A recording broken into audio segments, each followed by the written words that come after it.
नमस्कार, स्वागत है आपका। आप देख रहे हैं इंडिया टीवी। आपके साथ मैं हूं प्राची पाराशर। मुकाबला सीधा आप देख रहे हैं दिल्ली से, क्योंकि दिल्ली में सियासी सरगर्मी इस वक्त पूरी तरीके से शबाब पर पहुंच चुकी है। आज देश की आर्थिक राजधानी मुंबई से एक दुखद खबर निकलकर सामने आई, जहां एक्टर सैफ अली खान पर देर रात उनके घर पर हमला किया गया। डॉक्टर्स उनका इलाज कर रहे हैं। लीलावती अस्पताल में उनके जान पहचान वाले लोग, उनके केयर करने वाले लोग लगातार पहुंच रहे हैं और उनका हालचाल जान रहे हैं। मुंबई पुलिस लगातार ये पता लगाने की कोशिश कर रही है कि सैफ अली खान पर यह हमला किसने किया, वो शख्स कौन था जो उनके घर में देर रात घुसा और फिर चकमा देकर मौके से फरार भी हो गया। लेकिन ये मुद्दा अब कैसे देश की राजधानी दिल्ली के चुनावों में चर्चाओं का विषय बन गया है, ये हम आपको बताते हैं। अरविंद केजरीवाल जो हर एक मुद्दे पर केंद्र सरकार को कटघरे में खड़ा करते हैं, आज मुंबई में हुई इस घटना को भी दिल्ली चुनाव का मुद्दा अरविंद केजरीवाल ने बनाने की कोशिश की। दिल्ली में अरविंद केजरीवाल ने प्रेस कॉन्फ्रेंस की और सवाल उठाए और पूछा कि आखिर मौजूदा केंद्र सरकार क्या कर रही है। महाराष्ट्र में बीजेपी की सरकार है, बीजेपी की सरकार क्या कर रही है। ऐसा लग रहा है जैसे सरकार में बैठे लोगों की पनाह इन क्राइम करने वाले या हमलावर या अपराधियों को मिल रही है, जो इस तरीके से हाई सिक्योरिटी जोन में जाकर एक्टर सैफ अली खान पर हमला कर दिया जाता है। केजरीवाल यही नहीं रुके, उन्हें बॉर्डर सिक्योरिटी की भी याद आ गई, उन्हें तमाम घटनाओं की भी याद आ गई और एक के बाद एक वो हमला बोलते रहे। आखिर में अरविंद केजरीवाल ने कहा कि आप गंदी राजनीति करना बंद कीजिए, काम की बात कीजिए। कुल मिलाकर ये कहा जा सकता है कि अरविंद केजरीवाल कोई भी एक भी ऐसा मुद्दा हाथ से जाने नहीं देना चाहते जिससे वो मौजूदा केंद्र सरकार और दिल्ली में बीजेपी के खिलाफ माहौल ना बनाए।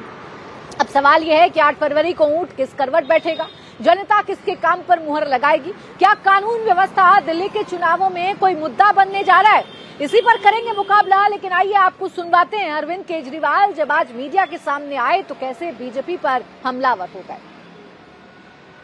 इतने ज्यादा सिक्योर प्लेस में रहने वाले एक्टर के घर के अंदर सोते हुए रात को घर के अंदर घुस के कोई चाकुओं से हमला कर दे, ऐसे चल रहा है कि लग रहा है कि जो क्रिमिनल्स हैं उन क्रिमिनल्स की मौजूदा सरकारों के अंदर अच्छी खासी पैठ है। इनसे देश के सेलिब्रिटीज की सुरक्षा नहीं हो रही, इनसे देश के बॉर्डर्स की सुरक्षा नहीं हो रही, इनसे देश की राजधानी की सुरक्षा नहीं हो रही। आज दिल्ली के अंदर खुलेआम गैंग वॉर चल रहे हैं सड़कों के ऊपर, 20-20, 25-25 राउंड फायरिंग चल रही है सड़कों के ऊपर। तो आज डबल इंजन की सरकार ना तो अच्छी सरकार दे सकती हैं और ना देश को सुरक्षा दे सकती हैं। आप सुरक्षा करने में अक्षम हो रहे हो। दिन ब दिन आपने पूरे देश के अंदर माहौल खराब कर दिया। आप काम करना चालू करो, गंदी राजनीति करना बंद करो। तो आपने सुना अरविंद केजरीवाल ने किस तरीके से मौजूदा केंद्र सरकार पर निशाना साधा और महाराष्ट्र के बहाने दिल्ली के चुनावों में एक बार फिर से केंद्र सरकार के खिलाफ कानून व्यवस्था का मुद्दा उछाला। आज इसी पर करेंगे चर्चा। खास मेहमान हमारे साथ हैं आरपी सिंह, प्रवक्ता भारतीय जनता पार्टी हमारे साथ हैं, सुब्राष्टा पॉलिटिकल एनालिस्ट के तौर पर हमारे साथ हैं, घनेंद्र भारद्वाज प्रवक्ता आम आदमी पार्टी हमारे साथ हैं और अजय अरोरा कांग्रेस के नेता हमारे साथ हैं। आप सभी का बहुत बहुत स्वागत है। घनेंद्र भारद्वाज जी, आप ही से शुरुआत कर रही हूँ। देश में कहीं भी कुछ भी होगा, क्या उसे दिल्ली के चुनावों का मुद्दा अरविंद केजरीवाल बनाकर ही छोड़ेंगे? अपना काम पर बाज कम कर रहे हैं और दूसरों की कमियां ज्यादा गिना करके वोट बटोरना चाहते हैं। देखिए प्राची जी, देश में अगर कहीं पे भी अपराध होगा, कहीं पे भी इस तरीके की घटनाएं होंगी तो निश्चित तौर पर आम आदमी पार्टी और अरविंद केजरीवाल जी उसको कंडेम करेंगे, उसका विरोध करेंगे। क्योंकि देश के लोगों ने देश की सुरक्षा की जिम्मेदारी अमित शाह जी को दी थी, मोदी जी को दी थी। अमित शाह जी देश के गृह मंत्री हैं। अमित शाह जी की नाक के नीचे रोहिंग्याज और बांग्लादेशी पूरे देश में बसते जा रहे हैं। बॉर्डर सिक्योरिटी नहीं कर पा रहे, इंटरनल सिक्योरिटी नहीं कर पा रहे। लॉरेंस बिश्नोई, मैं नहीं कह रहा, दिल्ली की पुलिस ने जाके कोर्ट में कहा कि लॉरेंस बिश्नोई साबरमती जेल में रहकर पूरे का पूरा एक रैकेट ऑपरेट कर रहा है। साबरमती जेल किसके अंदर आती है? गुजरात सरकार के अंदर आती है। गुजरात में 30 साल से किसकी सरकार है? भारतीय जनता पार्टी की सरकार है। अमित शाह के गृह मंत्री बनने के बाद पूरे देश की कानून व्यवस्था पूरी तरीके से चौपट हो चुकी है। हमने देखा कि लॉरेंस बिश्नोई साबरमती जेल में रह के सलमान खान को थ्रेट करता है, सलमान खान के घर पे शूटर भेजता है, सलमान खान को मार दिया जाता है। बाबा सिद्दीकी के पास Y+ सिक्योरिटी थी, बाबा सिद्दीकी को सरेआम गोलियों से भून दिया जाता है। क्या लॉ एंड ऑर्डर पे प्रेशर नहीं उठेगा? क्या देश की कानून व्यवस्था पे प्रेशर नहीं उठेगा? दिल्ली के अंदर जहां पर हम रह रहे हैं, दिल्ली के अंदर आज दिल्ली क्राइम कैपिटल बन चुकी है, दिल्ली रेप कैपिटल बन चुकी है, दिल्ली के अंदर गैंगस्टरों का इतना आतंक हो गया है, ऐसा लग रहा है कि पूरी दिल्ली गैंगस्टरों की शरणस्थली बन गई है। गैंगस्टर जाते हैं, किसी भी व्यापारी के घर पे पर्ची फेंकते हैं, उसके दफ्तर पे पर्ची फेंकते हैं, उससे एक्सटॉर्शन मनी मांगी जाती है। जो एक्सटॉर्शन मनी नहीं देता, लेकिन पहला ऐसा चुनाव देखने को मिल रहा है जहां दिल्ली की चर्चा कम और उन राज्यों की चर्चा आप ज्यादा करना चाहते हैं जहां बीजेपी की सरकारें हैं। सर, सबसे पहले कम से कम दिल्ली की चर्चा कर लीजिए ना, दिल्ली वालों को ये बता दीजिए ना कि यमुना कब साफ होगी, दिल्ली वालों को ये बता दीजिए ना कि प्रदूषण से मुक्ति कब मिलेगी, दिल्ली वालों को ये बता दीजिए ना आपका चुनावी वादा कब पूरा करेंगे, दिल्ली को ये बताइए ना 1000 रुपए देने का वादा क्या 2100 में बदल गया, कब महिलाओं को पैसे देंगे, ये सब बताना है आपको। प्राची जी, जी। हम रोज दिल्ली पे चर्चा कर रहे हैं, ये बीजेपी वाले दिल्ली की चर्चा से भागते हैं। हम कहते हैं स्कूल पे बात करो, कह रहे स्कूल पे बात नहीं करेंगे। हम कहते हैं अस्पताल पे बात करो, कह रहे अस्पताल पे बात नहीं करेंगे। हम कहते हैं मोहल्ला क्लिनिक पे बात करो, कह रहे बात नहीं करेंगे। हम कहते हैं फ्री बिजली फ्री पानी पे बात करो, केजरीवाल मॉडल ऑफ गवर्नेंस पे बात करो। तो कनिंद्र जी, सरकार आपकी है, अकाउंटेबिलिटी आपकी है, आप ही काम गिनाएंगे। जो पार्टी बीते 27 साल से दिल्ली की सत्ता से बाहर है, उसकी कहाँ अकाउंटेबिलिटी तय करने बैठे हैं आप? बीजेपी की 27 सालों से सरकार तो बनी नहीं भाई, 10 सालों से आपकी सरकार है, आपको बताना है और कंपैरिजन करना है तो करिए ना। शीला दीक्षित जी के 15 सालों से कंपैरिजन करिए। जी प्राची जी, मैं वही तो कह रहा हूँ कि 10 सालों से हमारी सरकार है, हम एक जिम्मेदार सरकार रहे हैं। अरविंद केजरीवाल जी ने 10 साल दिल्ली के 2 करोड़ लोगों को अपना परिवार मान के दिल्ली के लोगों की सेवा करी है। पिछले 10 सालों से दिल्ली में हम 200 यूनिट फ्री बिजली दे रहे हैं। पिछले 10 सालों से दिल्ली के हर परिवार को 20 लीटर पानी फ्री दे रहे हैं। पिछले 10 सालों से महिलाओं को बसों में फ्री यात्रा करा रहे हैं। पिछले 10 सालों से बुजुर्गों को फ्री में तीर्थ यात्रा करा रहे हैं। अब केजरीवाल जी कह रहे हैं 2100 रुपए भी दूंगा हर महिला को हर महीने, संजीवनी योजना। बिल्कुल ठीक है, मैं ये कह रही हूँ सर, कंपैरिजन करना है तो 15 साल शीला दीक्षित के कार्यकाल से आप लोग कंपैरिजन क्यों नहीं करते हैं? आप उस पार्टी से कंपैरिजन क्यों करते हैं जो सरकार में आई ही नहीं? 27 साल से जो सत्ता का स्वाद नहीं चख पाई, उससे आप अकाउंटेबिलिटी तय करवाते हैं। कानून व्यवस्था का मुद्दा इंपॉर्टेंट मुद्दा है, इसलिए मैं सवाल का जवाब लेती जरूर हूँ। सर 1 मिनट, घनेन्द्र जी मैंने मौका दिया। आरपी सिंह जी, एक मिनट, 1 मिनट घनेन्द्र जी, प्राची जी 10 सेकंड, प्राची जी बोले 10 सेकंड, आपकी बात का जवाब दे रहा हूँ। प्राची जी, मैं ये कह रहा हूँ क्या दिल्ली के अंदर ये सच्चाई नहीं है कि 2014 में दिल्ली के लोगों ने बीजेपी को 7 सांसद दिए, 2019 में फिर से 7 सांसद दिए, 2024 में फिर से 7 सांसद दिए? क्या इनके सांसदों की कोई जिम्मेदारी है? नहीं है। क्या मोदी सरकार की कोई जिम्मेदारी? 2024 में फिर से 7 सांसद दिए। घनेन्द्र जी, ये बात बोल के फंस मत जाइएगा। ये मुद्दे क्या अभी जो चुनाव हुए हैं 2024 में याद नहीं आ रहे थे दिल्ली की जनता को? दिल्ली की जनता ने लगाई ना मोहर केंद्र सरकार के कामों पर। अब रुकिएगा प्लीज सर, मुझे बात करनी है आरपी सिंह जी से। आरपी सिंह जी, आप दिल्ली में अरविंद केजरीवाल को घेरते तो हैं, लेकिन कानून व्यवस्था पर सवाल तो आपको देना है। भाई क्या गलत पूछ रहे हैं? घनेन्द्र जी की आवाज थोड़ी कम कर दीजिएगा। क्या गलत सवाल पूछ रहे हैं? अगर महाराष्ट्र में कानून व्यवस्था खराब होगी, अगर बॉर्डर से लोग दिल्ली में आ जाएंगे तो अकाउंटेबिलिटी तो आपकी है ना सर? बिल्कुल प्राची जी, बहुत बहुत धन्यवाद। अपेक्षा करूंगा कि जैसे घनेन्द्र जी को आपने बिल्कुल धारापूर्वक बोलने दिया, मुझे भी थोड़ा सा 2 मिनट के लिए समय देंगे जी। मैं पहले इनकी बात कर दूं। इन्होंने कहा कि हमने दिल्ली में 20,000 लीटर पानी दे दिया। केजरीवाल साहब, आपके चैनल पर अन्य कई चैनल पे आकर क्या कि पानी नहीं दे पाया, नल से जल नहीं दे पाया और साफ पानी नहीं दे पाया, उन्होंने खुद माना।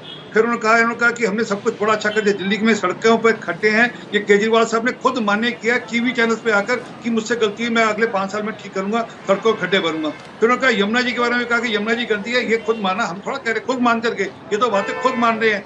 जरा बाकी स्कूल की बड़ी व्यवस्था की गाना गाते हैं। स्कूल के अंदर 1.5 लाख बच्चा हर साल ड्रॉप आउट होता है। 1.5 लाख बच्चा 9वीं 11वीं क्लास का हर साल ड्रॉप आउट होता है।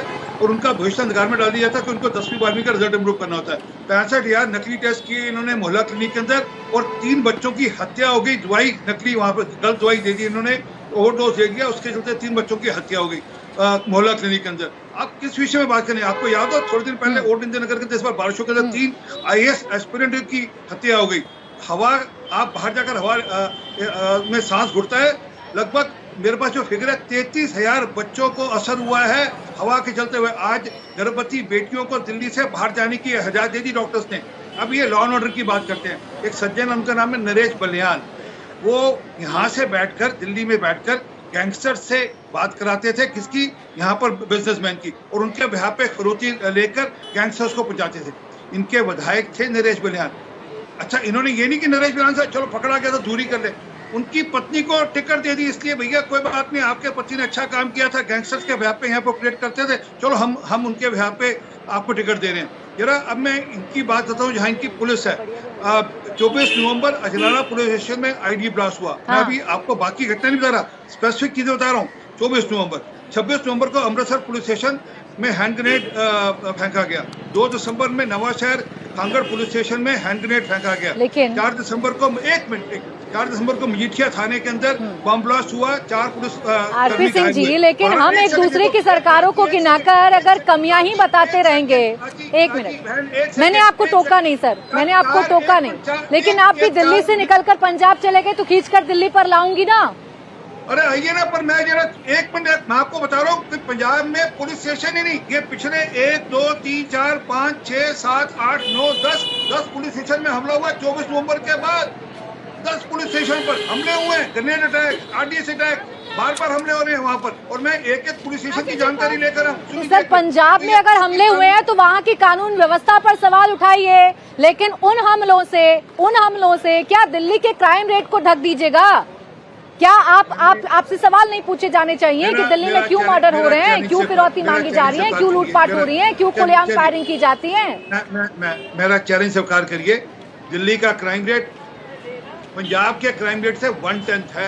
मैं आपको डेटा भी भेज रहा हूँ, मेरी रिसर्च टीम में भी आपको डेटा भेज रही है। एक दूसरी बात, ये जो बार मैंने बताया ना, नरेश बलियान जैसा आदमी सरकार में रहकर गैंगस्टर्स के बिहार पर अगर बुराई करेगा तो कौन रोकेगा? ये तो पकड़ा गया तो अब ये गाना गा रहे हैं। ये तो दिल्ली में तो खुलेआम फिरौती वसूली जा रही थी। पंजाब के लोग लगातार यहाँ पर सर, पंजाब से कंपेयर करके दिल्ली ने 7 सीटें आपको नहीं दी है ना सर सुनिए, पंजाब के काम से कंपेयर करके दिल्ली ने आपको 7 सीटें नहीं दी है ना लोकसभा चुनाव में। आपको बम्पर वोट अगर लोकसभा चुनाव में देती है तो एक जिम्मेदारी है दिल्ली में आपके पास, कानून व्यवस्था को संभाल लीजिए, कानून व्यवस्था। दिल्ली में काम की बात करता हूँ, 45,000 करोड़ रुपए की सड़कें दी केंद्र सरकार ने दिल्ली के अंदर। ये जो ये ईस्टर्न वेस्टर्न पेरिफेरी रोड्स जो कि दिल्ली में 45,000 ट्रक आने से रोकते हैं रोज के रोज, वो केंद्र सरकार ने दिए। ये जो यशोभूमि, वो केंद्र सरकार ने दी। यहाँ पर ट्रेड सेंटर दिए, यहाँ पर कम्युनिटी सेंटर दिए केंद्र सरकार ने। यही तो दिक्कत है ना, आज से कानून व्यवस्था पर सवाल पूछूं, आप बाकी काम गिनाने लगते हैं। मैं आम आदमी पार्टी से यमुना पोल्यूशन पर सवाल पूछूं तो वो अपना पानी गिनाने लगते हैं, मुफ्त बिजली गिनाने लगते हैं। एक सेकंड सर, एक सेकंड रुकिए। अब मुझे बाकी मेहमानों के पास भी जाना है। एक छोटा जवाब इस पर गणेंद्र जी जरूर दे दीजिएगा। ये पड़ोसी राज्य है, पंजाब से भी कंपैरिजन कर लेते हैं। अगर कानून व्यवस्था की इतनी ही चिंता है या पूरे देश में अपराधों की इतनी ही चिंता है तो पंजाब की भी बात कर लेते, एक बार वो भी पीसी में इंक्लूड कर लेते। देखिए प्राची जी, मैं फिर कह रहा हूँ कि गाली गलौज पार्टी के पास एक ही काम है, गाली गलौज पार्टी के पास एक ही काम है, सुबह से लेकर शाम तक अरविंद केजरीवाल को गाली दो, गाली दो, गाली दो। गाली देने के अलावा कोई काम नहीं है। अरे दिल्ली के लोग तुम्हें गालियों पे वोट नहीं देंगे, जितनी मर्जी गाली दे दो। कल हमारे पूर्वांचल समाज के हमारे नेता है ऋतुराज झा, उनको शहजाद पूना वाले ने लाइव टीवी पे इतनी गंदी गालियां दी। दिल्ली के पूर्वांचल वालियों से इनकी क्या नफरत है, क्यों पूर्वांचल वालों से इतनी चिढ़ रखते हैं? सरेआम गाली गलौज। सर, आप लोग मुद्दे बड़े जल्दी बदलते हैं। सवाल पूछूं कानून व्यवस्था पर, सवाल पूछूं पंजाब पर, पहुंच जाएंगे शहजाद पूनावाला पर, पहुंच जाएंगे गाली गलौज वाले मामले पर। अरे मुद्दे पर टिक कर रहिए ना, जिस दिन गाली गलौज पर चर्चा करूंगी उस दिन पूरा मौका दूंगी आपको बात ये करने सारे का। मुद्दे हैं। अजय जी को ला रही हूँ प्राची, चर्चा में, अब रुकिए सर, रुकिए, नहीं ऐसे नहीं होगा सारे ना, मुद्दे आप हैं, आएंगे सारे मुद्दे अपने हैं, हिसाब से मुद्दों ये पर चर्चा गाली करके गलौज चले पार्टी को जाएंगे, बताना ऐसा होगा पड़ेगा। नहीं। आपके नेता ने कानून व्यवस्था का मुद्दा उठाया है, उस पर चर्चा करने दीजिए मुझे। अजय जी, दिल्ली में कानून व्यवस्था बिगड़ रही है, इसकी चिंता अरविंद केजरीवाल साहब को हो रही है, और दिल्ली से, अच्छा एक मिनट अजय जी, मैं आपके पास आ रही हूँ। एक तस्वीर हम दिखा रहे हैं और ये तस्वीर है, सीसीटीवी फुटेज सामने आ गया है सैफ अली खान पर जिसने हमला किया, उसका जो फुटेज है वो सामने आ गया है। हमलावर को लगातार तलाशने की कोशिश की जा रही है, और देखिए वो संदिग्ध जो है वो सीसीटीवी में जरूर नजर आ रहा है। ये फोटो कैप्चर्ड है, ये तस्वीर आपके सामने है। ये शख्स माना जा रहा है इसी ने सैफ अली खान पर कल देर रात आधी रात को हमला किया। चाकुओं से 6 वार किए गए, 2 गंभीर चोट, 2 गंभीर घाव चाकू से किए गए हैं। हालांकि फिलहाल राहत की बात यह है कि सैफ अली खान खतरे से बाहर हैं, लेकिन ये पता लगाने की कोशिश लगातार की जा रही है कि ये हमलावर घर में कैसे घुसा, इतनी सिक्योरिटी को ब्रीच करके ये हमलावर घर में दाखिल कैसे हो गया, सैफ अली खान के बेटे के रूम में कैसे पहुंच गया, वहां पर जो होममेड थी उसके साथ कहा सुनी आखिरकार कैसे हुई, सैफ अली खान पर हमला किन हालातों में हुआ, इन तमाम बातों पर लगातार मुंबई पुलिस छानबीन कर रही है। लेकिन एक बड़ा सुराग मुंबई पुलिस के हाथ में लगा है, क्योंकि मुंबई पुलिस सुबह से ही छानबीन कर रही है। 7 टीमें बना दी गई थी और अब ये सीसीटीवी फुटेज से ग्रैब सामने आ गया है, जिसमें आपको वो शख्स निकलता हुआ नजर आ रहा है। स्टेयर्स शायद इन तस्वीर में नजर आ रही हैं, और ये वो संदिग्ध है जिसने सैफ अली खान पर कल रात 2 बजे उन्हीं के घर में हमला किया है, चाकुओं से हमला किया गया। जैसे ही खबर सामने आई वैसे ही हंगामा होने लगा, वैसे ही मुंबई पुलिस भी एक्टिव हो गई, छानबीन की जा रही है, पता लगाने की कोशिश की जा रही है कि आखिर ये हमलावर कौन है, किस मंशा के साथ ये अंदर पहुंचा था, क्या वाकई में चोरी की मंशा से सैफ अली खान के घर में घुसा था या कोई और इरादा था, कैसे ये अंदर पहुंचा, ये सब कुछ पता लगाने की कोशिश फिलहाल पुलिस की तरफ से की जा रही है। लेकिन ये बड़ा सुराग आप कह सकते हैं कि फिलहाल मुंबई पुलिस के हाथ में लगा है। मेरे साथ मेरे सहयोगी राजेश इस वक्त जुड़ गए ज्यादा जानकारी के साथ। राजेश, अभी तक चेहरा कौन है, किसने हमला किया, ये पुलिस के सामने नहीं आ रहा था, लेकिन फाइनली हमलावर, एक संदिग्ध की तस्वीर तो कम से कम पुलिस के हाथ में, कितनी जल्दी केस सॉल्व होगा? बिल्कुल, देखिए ये जो तस्वीर हम दिखा रहे हैं ये वही शख्स है जिसने सैफ अली खान पर चाकुओं से 6 वार किए हैं। ये वही शख्स है जिसके खिलाफ मुंबई पुलिस ने attempt to murder, Saif Ali Khan पर हमला करने, उनकी जान लेने की कोशिश का मामला दर्ज किया है। पुलिस इसे तलाश रही है और इस शख्स को आइडेंटिफाई कर लिया गया है। पुलिस सूत्र जो है बताते हैं कि इसे आइडेंटिफाई कर लिया गया है कि ये शख्स कौन है। यही वजह है कि पुलिस दावा कर रही है कि जल्दी ये उनके गिरफ्त में होगा। हम तस्वीरों में देख सकते हैं कि सीढ़ियों के जरिए ये शख्स जो है वो चढ़ा था और सीढ़ियों के जरिए ये हमला करके बाहर आ रहा था। और सीसीटीवी ग्रैब में आप वक्त भी देख सकते हैं, 2:33 रात के ये हमला करके उतरते वक्त का ये फोटो है, जब ये शख्स सैफ अली खान पर हमला करके भाग रहा था वहां से। तब ये सीसीटीवी ग्राफ जिसमें उसका चेहरा जो है वो बिल्कुल ही साफ दिख रहा है। पुलिस को दोपहर में ये सीसीटीवी ग्राफ हाथ लगा था और तभी पुलिस ने खुलासा किया था कि सीढ़ियों से ये शख्स आया था, क्योंकि एंट्री और एग्जिट पे जो सीसीटीवी लगे हुए थे उसमें कोई शख्स आता जाता नहीं दिख रहा था। वहीं पुलिस ने यह भी बताया था कि बगल की बिल्डिंग के छत से ये यहाँ पर आया था, उसके बाद इसने सीढ़ियों का इस्तेमाल किया था। तो अब इस शख्स की तस्वीर आ गई है। पुलिस का कहना है कि जल्दी ये उनके गिरफ्त में होगा। प्राची, बिल्कुल, देखिए सीसीटीवी फुटेज या सीसीटीवी ग्रैब जो है ये साफ तौर पर पुलिस के लिए बड़ा मददगार साबित होगा। और जैसा आप बता रहे हैं कि आइडेंटिफाई भी कर लिया गया है, बहुत जल्द ये जो हमलावर है ये मुंबई पुलिस के हाथों में होगा, ऐसा कहा जाए तो गलत नहीं होगा। अब राजेश, ये तस्वीर सामने आने के बाद ये भी तकरीबन साफ हो जाएगा कि अंदर कैसे दाखिल हुआ, सैफ अली खान के घर के भीतर कैसे दाखिल हुआ और वहां पर कैसे उसने सैफ अली खान पर हमला किया चाकुओं से।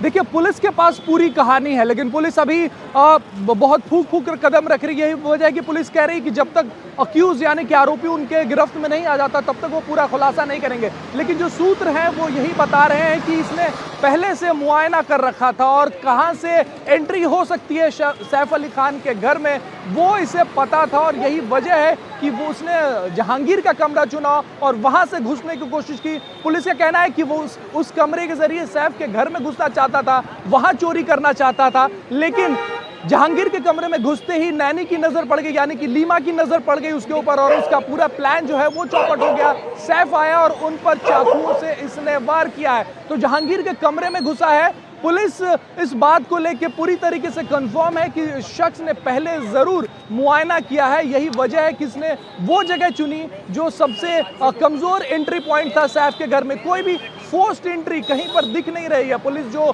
तफ्तीश कर रही है उसमें बता रही कोई फोर्स्ड एंट्री नहीं है, यार कोई दरवाजा टूटा हो, कोई लॉक टूटा हो, ऐसा नहीं है। तो क्या किसी खिड़की से घुसा है या किस जगह से घुसा है वो पुलिस तफ्तीश कर रही है, लेकिन अब चेहरा सामने है अक्यूज यानी कि आरोपी जिसने बिल्कुल राजेश, और इतनी सटीक जानकारी इस हमलावर के पास कैसे पहुंच गई? कौन सी खिड़की रात में खुली रहेगी या कौन सी खिड़की से वो अंदर कमरे में दाखिल होगा जिससे सिक्योरिटी की नजर उस पर ना पड़े, ये सब पता लगाना वाकई में इसके पीछे क्या थ्योरी है ये पुलिस जांच करेगी। लेकिन जो सीसीटीवी ग्रैब हमें दिख रहा है उसमें टाइमिंग भी नजर आ रही है। ठीक हमले के बाद का ये ग्रैब जरूर नजर आ रहा है क्योंकि 2 बजे तकरीबन सैफ अली खान पर हमला किया गया था और ये जो तस्वीर आप देख रहे हैं इसमें 2:33 बज रहे हैं, यानी कि 2:33 यानी हमला करने के बाद ये शख्स जब भाग रहा था इसने स्टेयर्स का सहारा लिया, यानी इसने सीढ़ियों का सहारा लिया। ये जानता था कि अगर बाकी जगहों से भागने की कोशिश करेगा तो शायद पकड़ा जा सकता है, इसलिए इसने सीढ़ियों का सहारा लिया और सीढ़ियों से सहारा लेकर ये नीचे की तरफ उतरा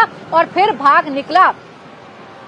लेकिन अब ये समझा जा रहा है कि बहुत जल्द मुंबई पुलिस इस बात का खुलासा कर सकती है कि सैफ अली खान पर यह हमला किन हालातों में किया गया था। तो एक तरफ मुंबई पुलिस लगातार छानबीन कर रही है, मुंबई पुलिस के हाथ एक बड़ा सुराग लग चुका है, लेकिन मुंबई के इस हमले की जो गूंज है वो दिल्ली के चुनावों में सुनाई पड़ रही है। आम आदमी पार्टी से मुद्दा क्यों बना रही है? जो केजरीवाल कह रहे हैं कि बहुत बड़ा मुद्दा बनने जा रहा है दिल्ली के चुनावों में, या सिर्फ आई वॉश की कोशिश कर रहे हैं केजरीवाल?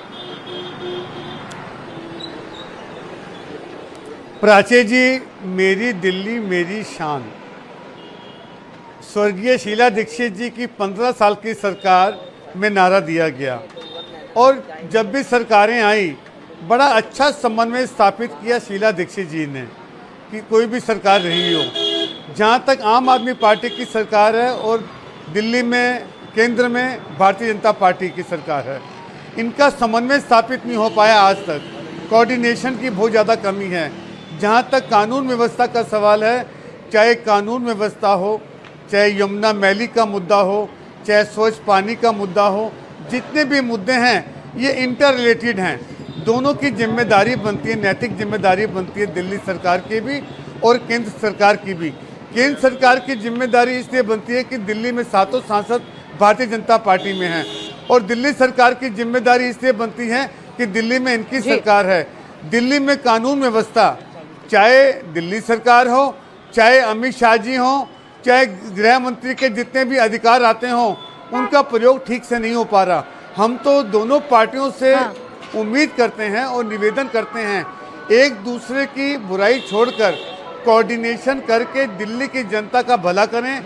दोनों का दायित्व बनता है। दिल्ली की जनता टकटकी लगाए देख रही है दोनों को, दिल्ली सरकार को भी, केंद्र सरकार को भी, और विकल्प रूप में शीला दीक्षित के 15 सालों की सरकार वापस आती है और हमें उम्मीद है प्राची जी, हम दिल्ली की जनता पे खरे उतरेंगे। इसी मौके का इंतजार आप लोग करते हैं। चुनाव है दिल्ली में, करिए ना एक्सपोज करिए ना अरविंद केजरीवाल को। अभी तो आप फोकस्ड आम आदमी पार्टी पर ज्यादा नजर आ रहे हैं, बीजेपी पर भी तो सवाल खड़े करिए ना कानून व्यवस्था के मुद्दे पर। बिल्कुल, मैंने तो कहा है प्राची जी कि अमित शाह जी का दायित्व बनता है क्योंकि दिल्ली पुलिस जो है केंद्र सरकार के अधीन है। मैंने बोला कि दोनों का दायित्व है, एक दूसरे पे ये रसाकसी कसते हैं। मैंने तो कहा है कि दोनों मिलके दिल्ली की जनता का भला करें। दिल्ली की जनता को बड़ी उम्मीद थी, जिस प्रकार से दिल्ली में केजरीवाल सरकार बनी, एकाएक दिल्ली की जनता का भला तो आपको नजर आ रहा है ना सर, क्योंकि जिस 7 सीटों का आप जिक्र कर रहे हैं लोकसभा चुनाव की, उन 7 सीटों पर तो आप मिलकर चुनाव लड़ रहे थे। तब शायद दिल्ली के लोगों का भला आपको समझ में नहीं आ रहा था कि साथ में आम आदमी पार्टी के चुनाव लड़ रहे थे। खैर, देर आए दुरुस्त आए, अब आपको कमियां नजर आने लगी हैं। सुभाषना जी, सवाल मेरा यही है, ये समझाना पड़ेगा दिल्ली की जनता को भी मेरे दर्शकों को भी कि मुंबई में अगर सैफ अली खान पर हमला होता है तो वो दिल्ली के चुनावों में मुद्दा क्यों बन रहा है? क्या आई वॉश करना चाहते हैं केजरीवाल तमाम मुद्दों से? दो विषय मुझे लगते हैं प्राची जी इसमें है जिसकी वजह से ये इशू उछाला जा रहा है आम आदमी पार्टी की तरफ से। एक तो चूंकि मुद्दों की कमी है अरविंद केजरीवाल की अपनी पार्टी के अंदर कि वो दिल्ली की जनता को कन्विंस करे कि जो पानी आ रहा है, नाली की बदबू वाला पानी जो उन्होंने दिल्ली में मुहैया कराया है, आखिर इस पानी की समस्या पे सवाल पूछे जाएंगे तो वो क्या बोलेंगे? तो निश्चित रूप से भटकाव की राजनीति तो है। दूसरी चीज़ ये है कि स्कूलों की जहाँ तक बात की जा रही है, अभी कह रहे थे आम आदमी पार्टी के प्रवक्ता कि स्कूलों पे कोई बात नहीं कर रहा है। भाई साहब बात कर रहा है, लोग पूछ रहे हैं कि पाठशाला खोलते खोलते आप मधुशाला की तरफ क्यों बढ़े, और इतने गंदे तरीके से बढ़े कि आपके बहुत सारे नेता अंदर चले गए, अरविंद केजरीवाल भी अंदर चले गए जेल में इसी मुद्दे को लेकर के। तो आप मधुशाला पे अपनी अंडरस्टैंडिंग क्लियर करेंगे नहीं, पाठशाला को लेकर के आपने जो फर्जीवाड़ा किया है वो दिल्ली की जनता देख रही है, तो मुद्दों की कमी होगी तो आप वहाँ का इशू उठाएंगे ही। और अगर लॉ एंड ऑर्डर की इतनी ही चिंता है अरविंद केजरीवाल को, तो अभी तक सत्ता में रहते रहते इनको कम से कम 10 साल हो गए। 10 साल में क्या कभी इन्होंने केंद्र सरकार को ऐसी चिट्ठी लिखी कि भाई गैंग वॉर चल रहा है दिल्ली में, मैं बड़ा व्यथित हूँ बतौर चीफ मिनिस्टर? लिखी हो तो सार्वजनिक करें, हर चीज़ इनकी सार्वजनिक होती है। इनको देखिए प्राची जी, दिल्ली की में रहने के नाते मैं आपको बता सकती हूँ कि दिल्ली के आम आदमी के मन में बहुत गुस्सा भरा है, क्योंकि ये सरकार न तो शुद्ध हवा मुहैया करा पाई, न तो शुद्ध पानी मुहैया करा पाई। अपने झांसे में लेकर इन्होंने पंजाब में सरकार बनाई, और पंजाब के किसान आज वही काम कर रहे हैं जिनकी वजह से दिल्ली में पोल्यूशन होता है। मैं ये नहीं कह रही हूँ कि सिर्फ पराली जलने से प्रॉब्लम है, लेकिन पराली एक बहुत बड़ा इशू है। क्या कर दिया अरविंद केजरीवाल ने वहां? कहने को तो पढ़े लिखे लोग हैं, इनसे किसी एक मुद्दे पे सवाल कीजिएगा, ये उस मुद्दे पे बात नहीं करके आए बाएं टाएं सब जगह की बात बोलेंगे। ये क्या दिल्ली का सीएम कौन करके क्या आप रही है? आपका पोस्टर देखने के लिए बैठे हैं क्या है आप हम लोग? ये क्या है? ये हम देख सकते हैं, आई एम सॉरी टू से, बट आपने होर्डिंग्स जो लगाई है जिसपे एडवर्टाइजमेंट का करोड़ों खर्च किया, वो इसी चीज के लिए किया है। दिल्ली का सीएम कौन होगा ये दिल्ली की जनता पर छोड़ दीजिए। जवाब घनेंद्र जी, इस बात पर जवाब दीजिए। छोड़ दीजिए ना घनेंद्र जी, दिल्ली भाई आपसे गंदे पानी पर सवाल ना पूछे। आपको अरविंद केजरीवाल की फ्री पब्लिसिटी करने की जरूरत नहीं है। ठीक है घनेंद्र जी, देश में देख लिया। प्राची, अभी जो सुब्राष्टा कह रही है, मैं वही कह रहा हूँ, आप पर दिल्ली में आ रहे गंदे पानी पर सवाल ना पूछे, गंदगी पर सवाल ना पूछे, सड़कों पर सवाल ना पूछे, मैं आपका जवाब दूंगा। इसीलिए आप मुंबई में हुई घटना का जिक्र यहाँ कर रहे हैं। बोले मैं जनता के मुद्दे नहीं उठा सकती आपके सामने, आप क्यों इग्नोर करेंगे मेरे सवालों को? कराओ, शांत तो कराओ, ऐसे बोलते रहेंगे तो कैसे चुप करवाओ? जनता को आप चुप कराते रहेंगे। यहाँ पे पूरे पैनल में प्राची जी, मैं बोलूंगा इनके सवालों के पैनल में 3 नेता सुब्राष्टा जी, आपके सवाल मैंने इनके सामने रख दिए हैं। सुब्राष्टा जी, आपके सवाल मैंने इनके सामने रख दिए। अब थोड़ा सा शांति, आप बोलिए ना घनेंद्र जी। भाई सीधा सवाल है, गंदे पानी पर सवाल ना पूछूं, सड़कों पर सवाल ना पूछूं, गंदगी पर सवाल ना पूछूं, इसलिए सैफ अली खान की चिंता आपको हो रही है दिल्ली में। बोले पराची, सारे सवाल पूछो, हम किसी सवाल से भागने वाले नहीं हैं। अरविंद केजरीवाल देश के पहले नेता हैं जिन्होंने चुनाव से पहले 2020 में कहा था, प्रेस कॉन्फ्रेंस करके कहा कि मैंने काम किया हो तो मुझे वोट करना, अगर मैंने काम नहीं किया तो मुझे वोट मत करना। और केजरीवाल को लोगों ने दिल्ली में 70 में से 62 सीटें दी, जब पूरी बीजेपी ने पूरी दिल्ली सर पे उठा ली थी। सीए के नाम पे, एनआरसी के नाम पे, शाहीन बाग के नाम पे पूरे चुनाव को कम्युनल एजेंडे पे लड़ा। अमित शाह घर घर पर्चे बांट रहा था, फिर भी दिल्ली के लोगों ने 70 में से 62 सीटें दी।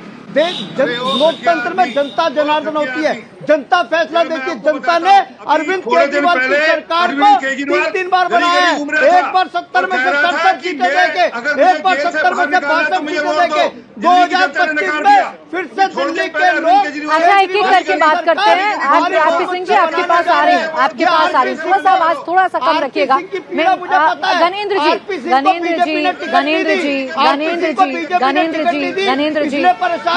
मुझे आवाज कम करनी पड़ेगी। अगर इस डिबेट को आप दोनों को पर्सनल डिबेट बनाना है, गणेंद्र भारद्वाज वर्सेस आरपी सिंह बनाना है, तो सॉरी सर, मैं आप दोनों को मंच नहीं दूंगी, क्योंकि मैं दिल्ली की जनता की बात करने जा रही हूँ ना।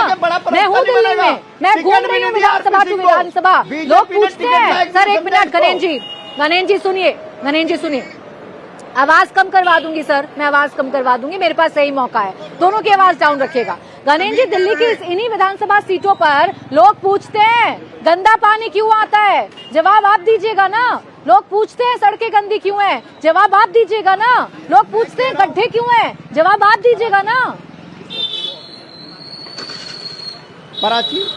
पराची मैं फिर वही कह रहा हूँ, मैं पूरी जिम्मेदारी के साथ कह रहा हूँ कि दिल्ली की अरविंद केजरीवाल की सरकार ने 10 साल में वो काम किए जो पिछले 75 सालों से दिल्ली में नहीं हुए। दिल्ली की हमने बिजली ठीक कर दी, दिल्ली का पानी ठीक कर दिया, दिल्ली के स्कूल ठीक कर दिए, दिल्ली का अस्पताल ठीक कर दिया, दिल्ली की रोड ठीक कर दी, दिल्ली का इंफ्रास्ट्रक्चर ठीक कर दिया, सब कुछ ठीक कर दिया। ये दिल्ली पुलिस भी हमें मिल जाएगी, पुलिस को भी ठीक कर देंगे। ये अमित शाह के बस्ती नहीं है, दिल्ली पुलिस भी हमें दिल्ली के शौचालय बनवाने हैं। सीएम यही दिक्कत है। 15 करोड़ रुपए। आरपी सिंह जी और गणेश जी आपस में अगर ऐसे उलझे रहेंगे तो दिल्ली की बात नहीं कर पाऊंगी। दोनों की आवाज कम करिए, दोनों की आवाज बिल्कुल कम कर दीजिए। जब तक अगर आप एक दूसरे के बीच में बोलते रहिएगा तो सर मैं दिल्ली के मुद्दे पर चर्चा नहीं कर पाऊंगी। आप रुकिए गणेश जी अब बिल्कुल शांत हो जाइएगा। अब आरपी सिंह जी आइए। आरपी सिंह जी, हाँ सर यही आता है आप लोगों को, आप आते हैं टीवी चैनल्स पर, एक दूसरे से पर्सनल होते हैं और जनता के मुद्दे कहीं छूट जाते हैं। करिए ना जनता की बात, क्यों नहीं बताते हैं दिल्ली को पानी कब मिलेगा? या आरपी सिंह जी आप क्यों नहीं बताते हैं कि यहाँ घटनाएं क्यों नहीं घट रही हैं, क्यों कम नहीं हो पा रही हैं, अपराधों में कमी क्यों नहीं आ रही है? आप भी बताइए खुलकर। मैं बताता हूँ जी, मैं आज क्या कर जा रहा हूँ। हमारी सरकार आ रही दिल्ली के अंदर और 6 महीने के अंदर, इस गर्मियों के अंदर हर घर के अंदर नल से जल पीने का साफ पानी देंगे।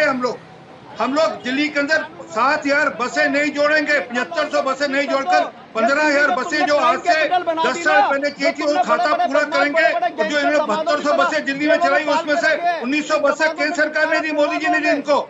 दिल्ली के अंदर प्रदूषण की समस्या अगले साल आपको प्रदूषण को नहीं बेयर करना पड़ेगा दिल्ली के अंदर। इनके चलते दिल्ली के अंदर आज गर्भवती बेटियों को दिल्ली से बाहर एक करके बात करिए गणेंद्र जी और आरपी सिंह जी, एक एक करके बात करिए प्लीज। एक एक करके बात करिए प्लीज, दोनों एक एक करके। मैं आप दोनों से दरख्वास्त कर रही हूँ, एक एक करके बात करिए। गणेश जी रुकिए, गणेश जी आवाज कम, गणेश जी की आवाज थोड़ी डाउन करिए। आरपी सिंह जी बोलिए, गणेश जी की आवाज कम रखिएगा। व्यवस्था जो जर्जर है उसको ठीक करेंगे। दिल्ली के अंदर नए स्कूल इन्होंने पिछले 10 साल में एक नहीं बनाया, क्लासरूम बनाने के ऊपर भी घोटाला किया, उसकी जांच भी करेंगे, परंतु नए स्कूल भी बनाएंगे। दिल्ली के अंदर नई यूनिवर्सिटीज बनाने का वादा किया था, 21 यूनिवर्सिटी गिनाते हैं दिल्ली के अंदर नई बनाई हो। हम यूनिवर्सिटीज बनाएंगे, नए कॉलेजेस बनाएंगे, शिक्षा का स्तर ठीक करेंगे और 1.5 लाख बच्चा हर साल रोकेंगे नहीं, ताकि 10वीं और 12वीं का रिजल्ट अच्छा करना हो, उनका भविष्य अंधकार में डालेंगे। और तो और दिल्ली के अंदर सड़कों के मामले में यहाँ कानून व्यवस्था कैसे ठीक करेंगे? मैं बता रहा हूँ कानून व्यवस्था कैसे ठीक करेंगे? दिल्ली के अंदर सड़कों में खड्डे नहीं रहेंगे। दिल्ली के अंदर अगर सड़क में एक खड्डा होगा, एक व्हाट्सएप नंबर पे आप मैसेज डालेंगे, फोटो डालेंगे, अगले 6 दिन के अंदर वो सड़क का मुरम्मत होकर ठीक होने का प्रोसेस करेंगे। इनकी तरह नहीं। कानून व्यवस्था सर, बसें फ्री करने, दिल्ली की सड़कों पर गड्ढे, चर्चा कर ली मैंने इस पर, ये कानून व्यवस्था में नहीं आता है सर गड्ढे होना। आप मुझे कानून व्यवस्था का जवाब दीजिए, कानून व्यवस्था कैसे ठीक करें? ऐसे लोग हैं जो कि फोन करते हैं, अरे भाई वो फलाने गैंगस्टर का फोन है, इतने रुपए पहुंचा दो, ये इतने रुपए पहुंचा दो, उस फलाने गैंगस्टर का फोन आया है। वो ऐसे सब लोगों की नकेल कसी जा रही है। और दिल्ली के अंदर फिर भी बाकी राज्यों से बहुत अच्छी है लॉ एंड ऑर्डर की सिचुएशन। घटना घटती है 48 घंटे के अंदर दिल्ली पुलिस उस घटना का, समस्या का समाधान कर जो लोग दोषी होती है उनको पकड़ती है।